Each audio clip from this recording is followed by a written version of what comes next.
সড়কে, মহাসড়কে উপরে কোনো রকমের কোনো গরুর হাট বা পশুর হাট বসতে দেয়া যাবে না।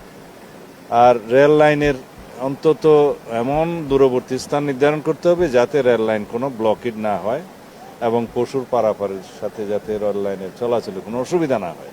সেই জন্য এটা প্রিকশনারি মেজার্স হিসেবে আমরা বলেছি যারা রেল লাইনের আশেপাশে কোথাও দূরবর্তী স্থানে যাতে কোনো ঝুঁকি না হয় সেই সমস্ত স্থানে দেওয়ার জন্য।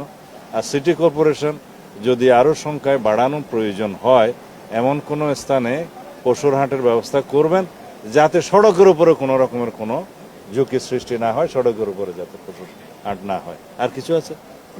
লবণ, চামড়া। ও হ্যাঁ, মোস্ট ইম্পর্টেন্ট এটা হলো প্রত্যেক বছর কোরবানির ঈদের সময় দেখা যায় মাদ্রাসা, এতিমখানা, এই জাতীয় ধর্মীয় প্রতিষ্ঠানগুলো যারা চামড়া সংগ্রহ করে লোকাল পর্যায়ে, জেলা উপজেলায়, তারা অনেক অসুবিধার মধ্যে থাকে প্রিজার্ভেশন নিয়ে এবং চামড়ার মূল্যও খুব কম থাকে।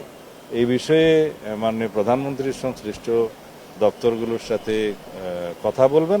আর আজকে যেটা সিদ্ধান্ত হয়েছে, commerce ministry, industry ministry, basic সবার সাথে কথা বলে তিনি সিদ্ধান্ত দিয়েছেন প্রিজার্ভেশনের ক্ষেত্রে যাতে আমরা সিরিয়াস থাকি।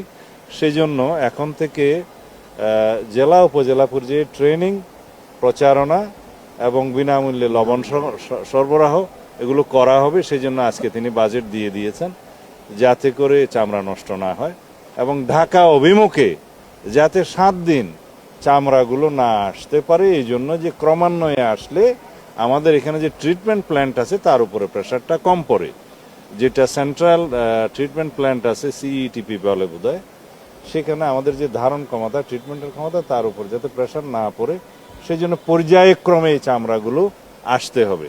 সেই জন্য একটা অনুশাসন দেওয়া হয়েছে। স্থানীয় পর্যায়ে জেলা প্রশাসকদেরকে অনুরোধ করা হবে, তারা এখন সবাই ঢাকায় আছেন একটা সম্মেলন উপলক্ষে, সেখানে স্থানীয় সরকার মন্ত্রী, প্রতিমন্ত্রী তারা অনুরোধ করবেন যাতে জেলা পর্যায়ে থেকে বিভিন্ন জায়গা থেকে ক্রমান্বয়ে চামড়াগুলো আসে, 7 দিন যেন ঢাকা অভিমুখে না আসে এবং এই 7 দিন যাতে সুষ্ঠুভাবে প্রিজার্ভ করতে পারে সেই জন্য তাদেরকে সমস্ত সাহায্য সহযোগিতা করা হবে। এইগুলো ছিল আমাদের ডিসিশন এবং ভবিষ্যতে চামড়া শিল্পকে যাতে আরো সমৃদ্ধ করা যায় সেজন্য মাননীয় প্রধানমন্ত্রী আলাদা একটা ব্যবস্থা নেবেন।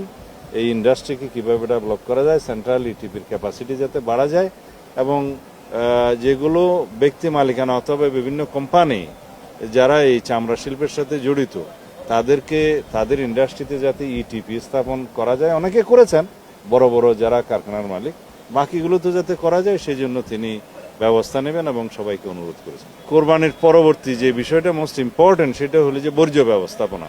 আমরা আজকেই সেই সিদ্ধান্ত পেয়েছি, মাননীয় প্রধানমন্ত্রী দিয়েছেন 12 ঘন্টার মধ্যে সমস্ত সিটি কর্পোরেশন, পৌরসভা, জেলা পর্যায়ে এবং সংশ্লিষ্ট সমস্ত জায়গায় যেখানে বর্জ্যের উপচে পড়া একটা বিষয় থাকে, পরিষ্কার হতো না আগে, সেটা 12 ঘন্টার ভিতরে তিনি নিশ্চিত করার জন্য অনুশাসন জারি করেছেন, নির্দেশনা দিয়েছেন।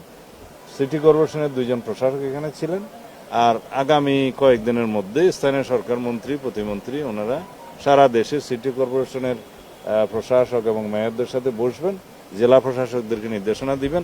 আমরা এটা এনশিওর করতে চাই এবং দেশবাসীকে আমরা এটা দেখাতে চাই যে মাননীয় প্রধানমন্ত্রীর নির্দেশনা অক্ষর অক্ষরে প্রতিপালিত হবে এবং বর্জ্য পরিষ্কার হবে 12 ঘন্টার মধ্যে এবং স্যানিটেশন সহ অন্যান্য সকল কিছু ব্যবস্থা নেওয়া হবে সেই ক্ষেত্রে যাতে জনস্বাস্থ্যটা ঠিক থাকে।